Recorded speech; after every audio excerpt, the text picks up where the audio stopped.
गीता द्वितीय अध्याय, दूसरा अध्याय। अभी हमने प्रथम अध्याय समाप्त कर लिया है, तो अब हम दूसरे अध्याय की तरफ चलते हैं। ओम श्री परमात्मने नमः। अब इसमें क्वेश्चन आता है, रथ के मध्य भाग में बैठ जाने पर अर्जुन की क्या दशा हुई? संजय। तो इसमें जो है संजय जी जो है धृतराष्ट्र को बता रहे हैं कि जो कान्हा जी के और अर्जुन के बीच में जो भी वार्तालाप हुआ है उसको अब संजय जी, क्योंकि धृतराष्ट्र जी जानना चाह रहे हैं ना युद्ध में क्या क्या हो रहा है, तो अब ये जो संजय जी हैं उस घटना को धृतराष्ट्र को बता रहे हैं। तो संजय बोलते हैं, हे राजन, जो बड़े उत्साह से युद्ध करने आए थे पर कायरता के कारण जो विषाद कर रहे हैं मतलब जिनके मन में हलचल उठ गई है, दुख कर रहे हैं और जिनके नेत्रों में इतने आंसू भर आए हैं कि देखना भी मुश्किल हो रहा है। तो वो किसका जिक्र कर रहे हैं? अर्जुन का। ऐसे अर्जुन से भगवान मधुसूदन बोले। मधुसूदन मतलब मधु नामक दैत्य का संहार किया था, इसलिए भगवान कृष्ण का नाम मधुसूदन पड़ा। मधुसूदन बोले कि हे अर्जुन, इस बेमौके पर तुझ में यह कायरता कहाँ से आ गई? तो वो उसको अब ज्ञान दे रहे हैं कि अब ये मौका, इस समय मौका नहीं है ये जिस समय तुम ये कायरता दिखा रहे हो। यह कायरता ना तो श्रेष्ठ पुरुषों के द्वारा धारण करने लायक है, ना स्वर्ग देने वाली है और ना कीर्ति करने वाली है। यानी श्रेष्ठ पुरुष जो अच्छे पुरुष हैं उनके द्वारा धारण करने लायक है। मतलब वो कायरता जो बता रहे हैं, यह कायरता ना तो श्रेष्ठ पुरुषों के द्वारा धारण करने लायक है और ना ही ये स्वर्ग देने वाली है तुम्हें, और ना कीर्ति मतलब आपकी प्रसिद्धि, वो भी करने वाली नहीं है। इसलिए हे पार्थ मतलब हे राजा, तू इस नपुंसकता को अपने में मत आने दे। नपुंसकता मतलब नामर्दगी, ठीक है, नामर्दानगी। तो वो कह रहे हैं मतलब पीठ दिखा के तुम अगर छोड़ रहे हो ना युद्ध को, तो ये तुम्हारा सही काम नहीं है। तो तू इस नपुंसकता को अपने मत में मत आने दे, अपने मन में मत आने दे, क्योंकि तेरे जैसे पुरुष में इसका आना उचित नहीं है। अतः हे परंतप, हृदय की इस तुच्छ दुर्बलता को छोड़कर तू युद्ध के लिए खड़ा हो जा। ठीक है, तो ये अर्जुन जी को अब ज्ञान मिल रहा है गीता का कृष्ण जी के द्वारा। वो हर तरीके से उनको समझाने की चेष्टा कर रहे हैं। और ये कब का विषय है? जब रथ के मध्य भाग में बैठ जाने पर, जब दोनों सेनाओं के बीच में वो रथ को ले गए थे ना कान्हा जी, उसके बाद में अर्जुन की जो दशा हो रही थी, ये उसका जो है विवरण किया जा रहा है, संजय जी के द्वारा धृतराष्ट्र को बताया जा रहा है। परम तप का मतलब तप करने वाले। अतः हे परम तप, हृदय की इस तुच्छ दुर्बलता को मतलब कमजोरी को छोड़कर तू युद्ध के लिए खड़ा हो जा। अब दूसरा क्वेश्चन आता है, ऐसा सुनकर अर्जुन क्या बोले? संजय। तो अब धृतराष्ट्र जी पूछ रहे हैं कि जब अर्जुन ने यह सुना तो संजय उन्होंने फिर क्या बोला? तो अर्जुन बोले, महाराज, अर्जुन किससे बोल रहे हैं? कान्हा जी को बोल रहे हैं। महाराज, मैं मरने से थोड़े ही डरता हूँ, मैं तो मारने से डरता हूँ। हे अरिसूदन, ये भीष्म और द्रोण तो पूजा करने योग्य हैं, क्योंकि ये तो गुरु हैं उनके, उन्हें ज्ञान दिया है, उन्हें युद्ध का भी ज्ञान मिला है, उन्हें वैसे भी ज्ञान मिला है। इसलिए हे मधुसूदन, ऐसे पूज्य जनों को तो कटु शब्द भी नहीं कहना चाहिए। तो अर्जुन जी घबरा रहे हैं कि वो कह रहे हैं कि हे मधुसूदन, पूज्य जन है ये, मेरे पूज्य गुरु, पूजनीय हैं, तो इनको तो हमें कड़वा शब्द भी, कटु मतलब कड़वा शब्द भी नहीं कहना चाहिए। फिर उनके साथ में बाणों से युद्ध कैसे करूं? उन्होंने दीक्षित किया है, पूरे उनको बाणों की विद्या सिखाई है, तो वो यही कह रहे हैं कि उनके साथ में बाणों से युद्ध कैसे करूं। अब क्वेश्चन आता है, अरे भैया, केवल कर्तव्य पालन के सामने और भी कुछ देखा जाता है क्या? अब कान्हा जी ये बोल रहे हैं कि जब कर्तव्य पालन का समय आता है उस समय कुछ और देखना नहीं चाहिए। जब आपकी ड्यूटी प्रारंभ हो जाती है ना, जो आपको मिला है करने के लिए, कर्म, कर्तव्य, तो उसके सामने और कुछ देखा जाता है क्या? तो अब इसका आंसर है, महाराज महानुभाव, गुरुजनों को न मारकर मैं इस मनुष्य लोक में भिक्षा के अन्न से जीवन निर्वाह करना भी श्रेष्ठ समझता हूँ। अब वो घबरा रहे हैं कि मैं अपने गुरुजनों को नहीं मारना चाहता, जिन्होंने सब कुछ मुझे सिखाया है। तो इससे ज़्यादा अच्छा है कि मैं मनुष्य लोक में भिक्षा के अन्न से, मतलब भिक्षा मांगकर मैं अपना जीवन निर्वाह करना भी श्रेष्ठ समझता हूँ, अच्छा समझता हूँ। अगर आपके कहे अनुसार मैं युद्ध भी करूँ तो गुरुजनों को मारकर उनके खून से लथपथ तथा धन की कामना की मुख्यता वाले भोगों को ही तो भोगूंगा। अब वो कान्हा जी से कह रहे हैं कि जैसा आप कह रहे हैं, यदि मैं युद्ध भी करूं और गुरुजनों को मार भी दूं तो उनका जो खून निकलेगा, खून से लथपथ और धन की कामना की मुख्यता, मतलब उन्हीं भोगों को ही तो भोगूंगा जब राज्य मिल जाएगा मुझे, तो इससे मुझे शांति थोड़ी ही मिलेगी। मैं पूर्ण शांति चाहता हूँ। अब वो चाहते हैं कि मैं बस मुझे शांति मिले, पर मैं ये काम नहीं करना चाहता। मैं गुरुजनों का दोषी बनना नहीं चाहता, उनको मारने से, उनके साथ युद्ध करने से। ठीक है। अब क्वेश्चन आता है, फिर तुम क्या करना ठीक समझते हो?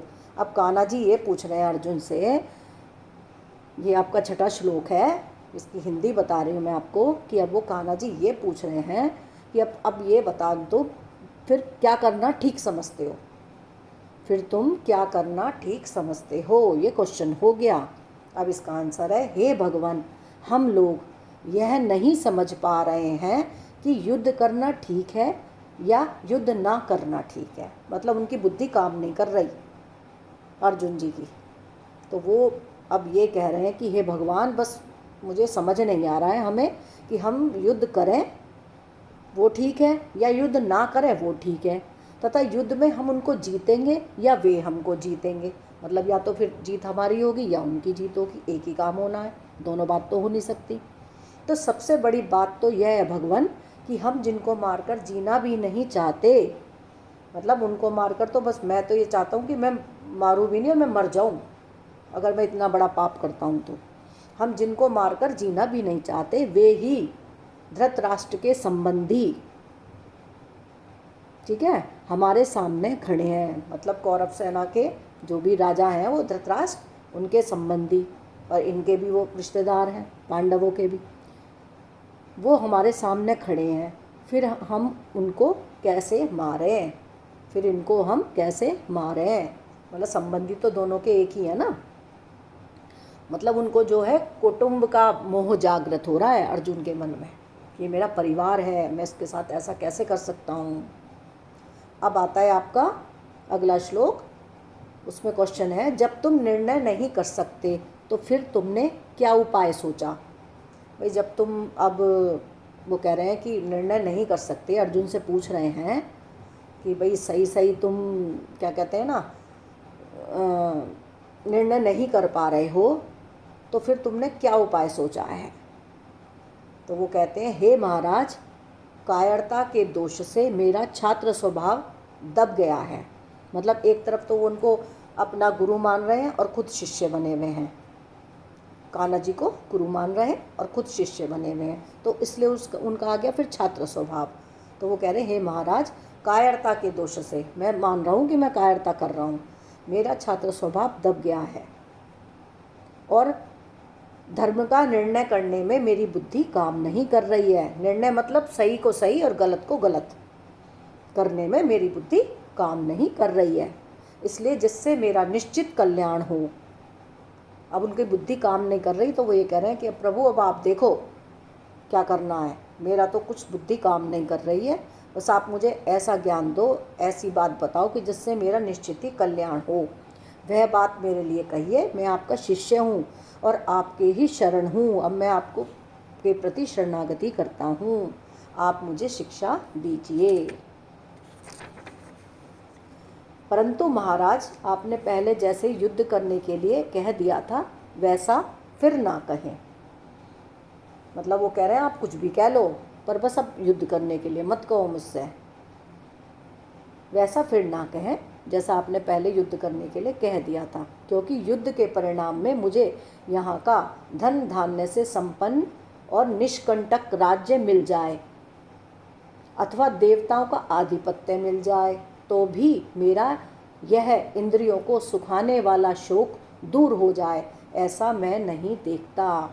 तो अब वो ये कहना चाह रहे हैं अर्जुन जी कि युद्ध का जो भी परिणाम आएगा, जो भी रिजल्ट आएगा, उसमें मुझे धन्य धान्य से संपन्न मुझे राज्य मिल जाए और कोई मेरा दुश्मन भी ना रहे और मुझे देवताओं का आधिपत्य भी मिल जाए, मतलब देवताओं की तरह रहना सहना सब कुछ मिल जाए, तो भी मेरा इंद्रियों को सुखाने वाला शोक दूर हो जाए, मतलब मेरी सब कुछ चिंता विंता सब दूर हो जाए, ऐसा मैं नहीं देख पा रहा हूँ कि ऐसा हो जाएगा, मतलब फिर भी मुझे कोई चिंता ना रहे।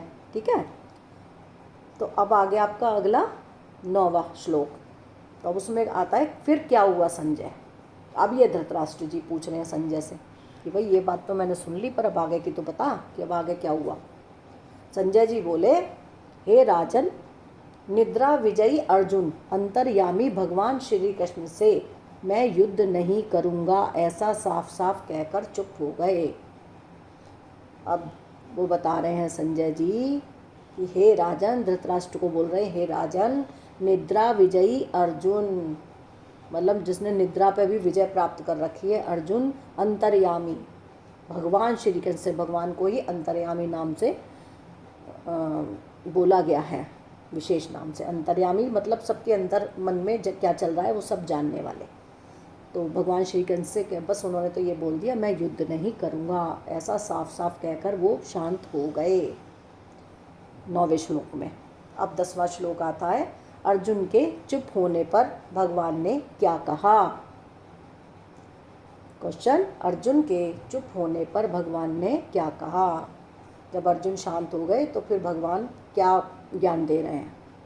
अंतर्यामी भगवान श्री कृष्ण दोनों सेनाओं के मध्य भाग में विषाद करते हुए अर्जुन से मुस्कुराते हुए कहने लगे, क्योंकि भगवान श्री कृष्ण का अर्जुन पर विशेष प्रेम था, तो वो मुस्कुरा भी रहे हैं, वो दुखी हो रहा है।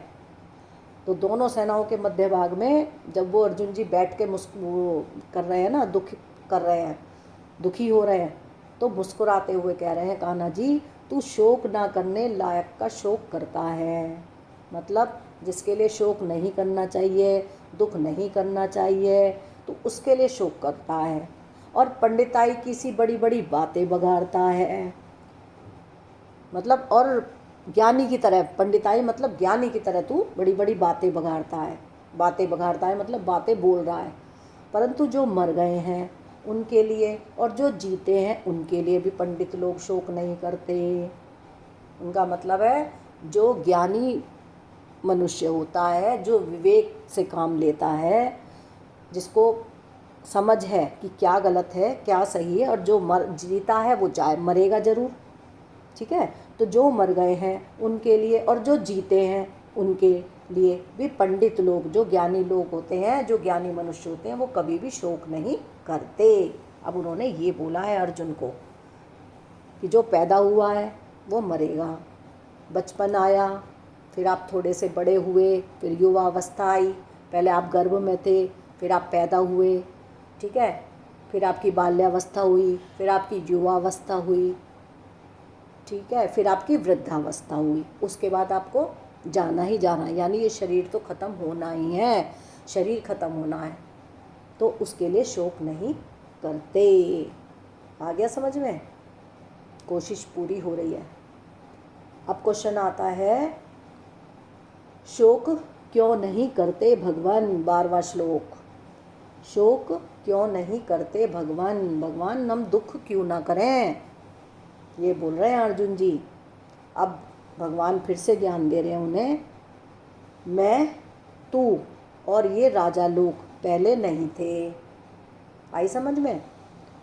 ना मैं था, ना तू था और ना ये राजा लोग थे, ये पहले नहीं थे, यह बात भी नहीं है। और हम सब आगे भी नहीं रहेंगे, यह बात भी नहीं है। मतलब कुछ भी हो सकता है, अर्थात हम सब पहले भी थे और आगे भी रहेंगे। ऐसा जानकर पंडित लोग शोक नहीं करते, क्योंकि आत्मा अजर अमर है। आपका स्वरूप वैसा का वैसा ही रहेगा, बस शरीर मरेगा आपका। तो पंडित लोगों को ये पता होता है, ज्ञानी लोगों को ये ज्ञान होता है कि ये शरीर है, ये शरीर नहीं रहेगा, इसलिए वो शोक नहीं करते, दुख नहीं करते। शोक मतलब दुख नहीं करते। अब इससे आगे का क्वेश्चन है, इस बात को कैसे समझा जाए। अब पूछ रहे हैं कि भाई कैसे समझें, अब इस बात को कैसे समझूं मैं, मेरी तो बुद्धि काम नहीं करती। अरे भैया, देहधारी के इस शरीर में, देहधारी मतलब जिसने शरीर धारण कर रखा है, इस शरीर में जैसे कुमार, युवा और वृद्धावस्था होती है, जैसे मैंने अभी आपको बताई, ऐसे ही देहधारी को दूसरे शरीरों की प्राप्ति होती है। देहधारी मतलब शरीर को धारण करने वाले, ठीक है। तो शरीर तो आपको दोबारा प्राप्ति होती है उन शरीरों की। देहधारी को दूसरे शरीरों की प्राप्ति होती है। इस विषय में पंडित लोग मोहित नहीं होते। और कोई ज़रूरी नहीं है देहधारी जो शरीर मिलेगा आपको कि वो मनुष्य का ही मिलेगा। मनुष्य का शरीर बहुत किस्मत से मिलता है और इसको अच्छे कामों में लगाना है। इससे हमें बहुत अच्छे अच्छे काम करने हैं। नहीं तो जानवर का शरीर सबके ही हैं। जीव जंतु पता नहीं किस किस का मिलेगा। 84 लाख योनियों को भोगते हुए हम शरीर को प्राप्त करेंगे। तो इसलिए जब शरीर नष्ट होना है, आत्मा अजर अमर है, तो फिर हम शोक क्यों करें। तो इस विषय में पंडित लोग मोहित नहीं होते इस शरीर से। ये शरीर अलग है और हम अलग हैं। अब इससे आगे का क्वेश्चन है, कुमार आदि अवस्थाएं शरीर की होती हैं, यह तो ठीक है, पर अनुकूल, प्रतिकूल, सुखदायी, दुखदायी पदार्थ सामने आ जाएं तब क्या करें भगवान।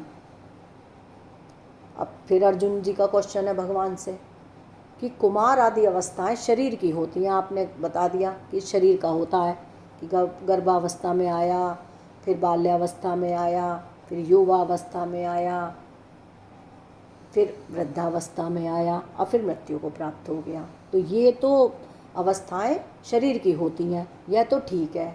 पर अनुकूल, प्रतिकूल मतलब जो हमारे अनुकूल हो, प्रतिकूल जो हमारे अनुकूल नहीं है वो प्रतिकूल हो गई। सुखदाई जो हमें सुख दे रही है, दुखदाई जो हमें दुख दे रही है, पदार्थ सामने आ जाए तब क्या करें भगवान। वो कह रहे हैं भगवान जब ऐसी परिस्थिति आ जाए ना, अनुकूल, प्रतिकूल, सुखदाई, दुखदाई, तो हमें क्या करना चाहिए। अब कान्हा जी उत्तर दे रहे हैं। हाँ, कान्हा जी भी उत्तर देंगे, लेकिन अभी वो पूछ रहे हैं, हे कुंती नंदन, कान्हा जी बोल रहे हैं कि अर्जुन से, हे कुंती नंदन, इंद्रियों के जितने विषय जड़ पदार्थ हैं वे सभी अनुकूलता और प्रतिकूलता के द्वारा सुख और दुख देने वाले हैं, परंतु वे आने जाने वाले अनित्य ही हैं। मतलब नित्य नहीं है, प्रतिक्षण बदलते रहते हैं। इसलिए हे अर्जुन, उनको तुम सहन करो, अर्थात उनमें तुम निर्विकार रहो। यानी आपके पास जैसे दुख आता है, सुख आता है, तो आपको उसको सहन करना है, सम रहना है। अच्छी परिस्थिति में, बुरी परिस्थिति में आपको सम रहना है। तो जब आप सम रहोगे तो आप पे किसी भी चीज़ का कोई प्रभाव नहीं पड़ेगा, ठीक है। तो उसको आपको सहन करना है, सहन करो, अर्थात उनमें तुम निर्विकार रहो, तुम उनसे जुड़ो मत, तुम उन्हें शरीर से संबंधित मानो, अपना मत मानो, ठीक है। तो अनुकूलता प्रतिकूलता का भी हो गया, दुख सुख देने वाला भी हो गया, इंद्रियों के जितने विषय हो गए, जड़ पदार्थ हो गए, तो वो आप समझ सकते हैं। जो भी हमारा अच्छा समय, बुरा समय, जो भी हमें सुख दुख मिल रहे हैं, जो भी हमारे काम नहीं बन रहे हैं या बन रहे हैं, तो उन सब के लिए आपको सम रहना है, समता, ना दुख में दुखी ना सुख में सुखी। बस आप उनको अच्छा समय आ रहा तो उनको भोग लो, लेकिन एकदम उनसे कनेक्शन बना के मत रहो। उनको सहने से, उनमें निर्विकार रहने से क्या लाभ होता है? अब ये क्वेश्चन है कि उनको अगर हम चलो सह रहे हैं, आपने कहा सहन करो भाई, दुख का समय आ जाए तो सहन करो, क्योंकि वो प्रतिक्षण बदलेगा, दुख दुख नहीं रहेगा, सुख आएगा, फिर सुख के बाद दुख आएगा, तो ये तो आएगा ही, ये तो चक्र है, एक के बाद एक आना ही है। तो वो पूछ रहे हैं उनको सहने से, उनमें निर्विकार रहने से क्या लाभ है? तो अर्जुन जी का अब ये प्रश्न है। तो अब इसका उत्तर है, हे पुरुषों में श्रेष्ठ अर्जुन, सुख दुख में समान निर्विकार रहने वाले जिस धीर पुरुष को ये इंद्रियों के विषय जड़ पदार्थ सुखी दुखी नहीं करते, वह स्वतः सिद्ध अमरता परमात्मा की प्राप्ति का अनुभव कर लेता है। कारण है कि हे पुरुषों में श्रेष्ठ अर्जुन, सुख दुख में सम रहने वाले जिस बुद्धिमान मनुष्य को ये मात्रा स्पर्श पदार्थ विचलित सुखी दुखी नहीं करते, वह अमर होने में समर्थ हो जाता है, अर्थात वह अमर हो जाता है। इसको थोड़ा सा और क्लियर कर देते हैं। जैसे मिले हुए और बिछुड़ने वाले शरीर को मैं, मेरा तथा मेरे लिए मानना मनुष्य की मूल भूल है।